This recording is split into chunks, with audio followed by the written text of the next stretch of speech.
selamat datang di podcast kami. Pada podcast kali ini kita akan membahas topik yang sangat menarik sekaligus penuh tantangan, yaitu jadi kita tuh akan membahas topik yang berjudul jejak hacker yang pernah meretas negara kita, yaitu negara Indonesia. Saya Muhammad Syahid Izharul Haq sebagai host kalian di sini, dan rekan saya Salma Azkian Melisa. Hah, emang iya keamanan di Indonesia pernah diretas ya? Iya nih, aku juga pernah baca di artikel bahwa Kominfo, tahu Kominfo, Ya. Kementerian Indonesia.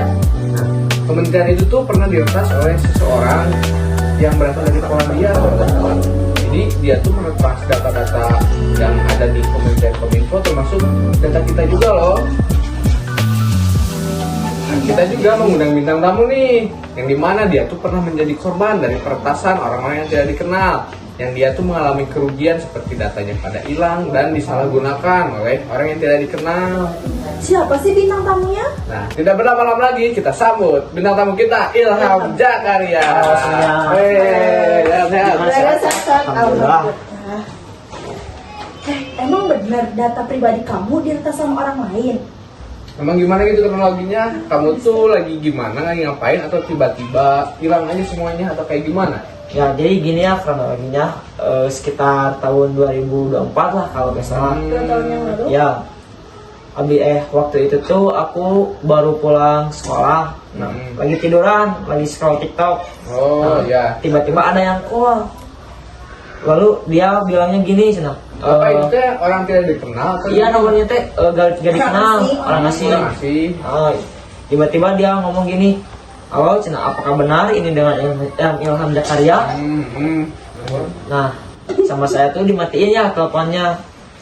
Gak lama kemudian dia tuh nelpon lagi, dimatiin lagi, nelpon lagi, dimatiin lagi. Lama kelamaan sama saya di reject, diblokir. Nah, pas diblokir tuh dia ganti lagi nomornya, diblokir lagi, ganti lagi, terus aja sampai gitu. Nah, pas besoknya dia datang ke rumah. Oh, datang ke rumah? Iya. Terus kamu sama orang-orang poli gimana? Kan ke situasi kan pada gak tahu nih kamu Ya. pinjol, terus tiba-tiba datang debt collector. Terus gimana? Kan pasti dia penuh dengan ancaman untuk menagih uang itu. Ya saya cari pembelaan lah, kan saya gak ngerasa pinjam itu pinjam online, jadi saya ngerasa gak makan uangnya gitu. Jadi pas udah selesai itu saya ke pihak berwajib. Oh, ke polisi? Iya, mau laporkan semuanya. Terus gimana dong kata pihak berwajibnya? Apakah diurusin sampai beres atau gimana? Ditelusuri sampai Ya diterusin sampai beres, macam data-data, terus yang minjemnya siapa, yang gimana sampai ketahuan. ya. Nah, tahu-tahunya yang ngehack data pribadi saya tuh teman dekat saya sendiri. Hah? Itu mendekat sendiri? Siapa? Iya. Siapa sih kalau boleh tahu? Jadi si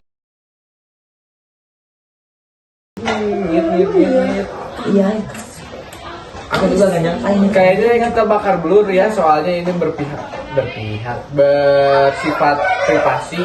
Mohon maaf ya. Jadi terus apakah kamu akhirnya membayarnya atau kamu tuh menangkap si itu? Ya.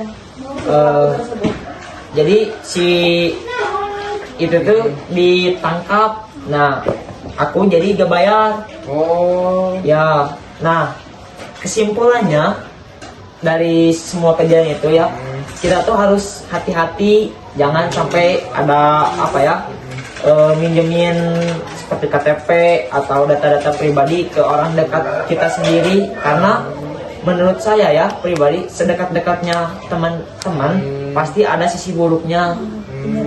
Iya sih, tapi kalau dilihat dari cerita Ilham Zakaria, memang sangat konflik sekali ya, karena kan posisi dia sedang tidak tahu apa-apa dan tiba-tiba ditelepon untuk membayar uang saku sebesar 10 juta rupiah ya. Iya.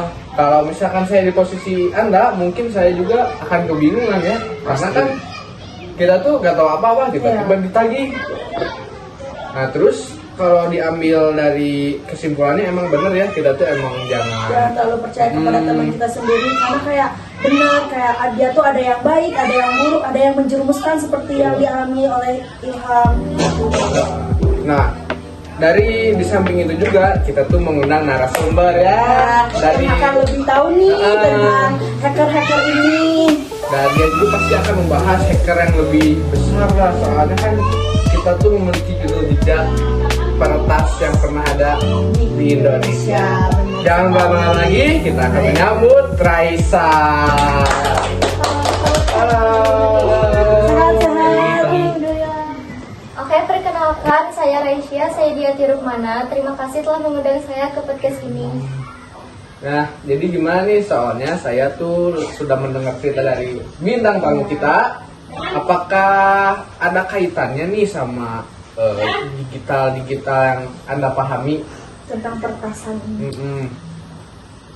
Di Indonesia juga ada kasus yang hampir sama seperti Ilham, tetapi ini lebih besar.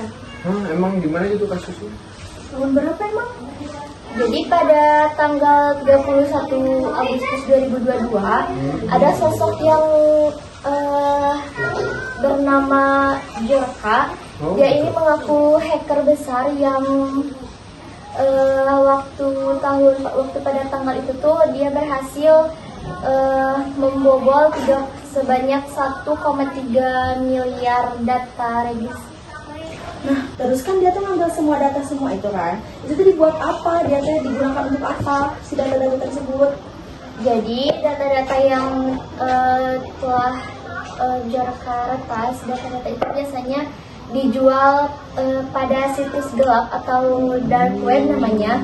Lalu forum peretas untuk mendapatkan keuntungan berupa uang kripto.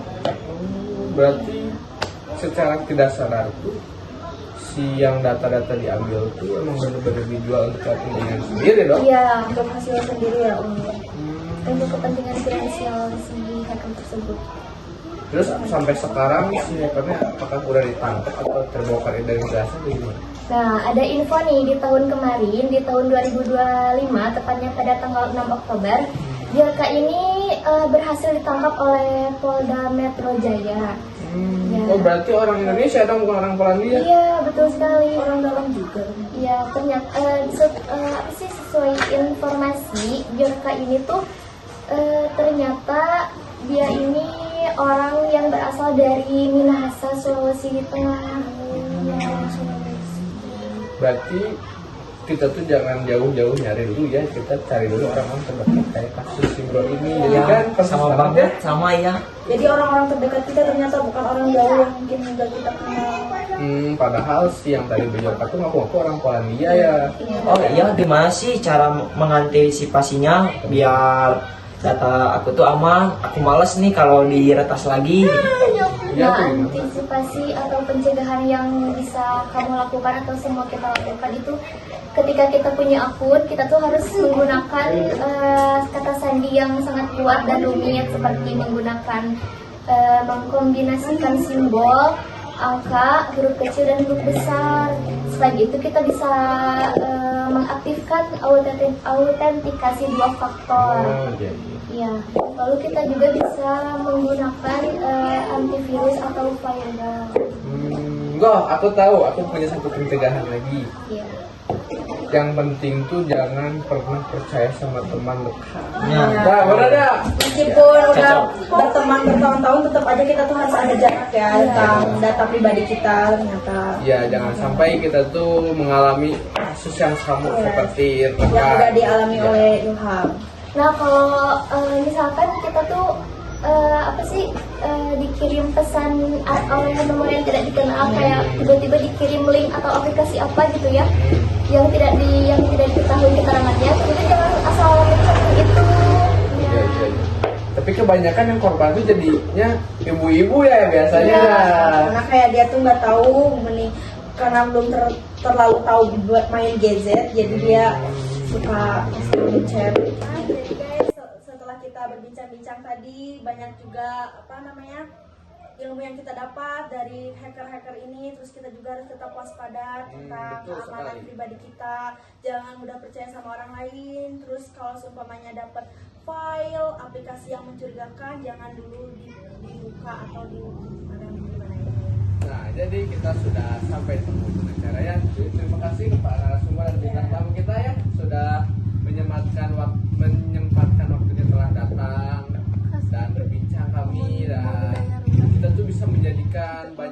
pelajaran ya dari Iya. kisahnya Ilham dan tadi yang Pengetahuan dari Raisa juga. Ya. Dan jangan sampai ya ini mah amit-amit itu juga menjadi korban. Lebih baik mencegah daripada mengobati.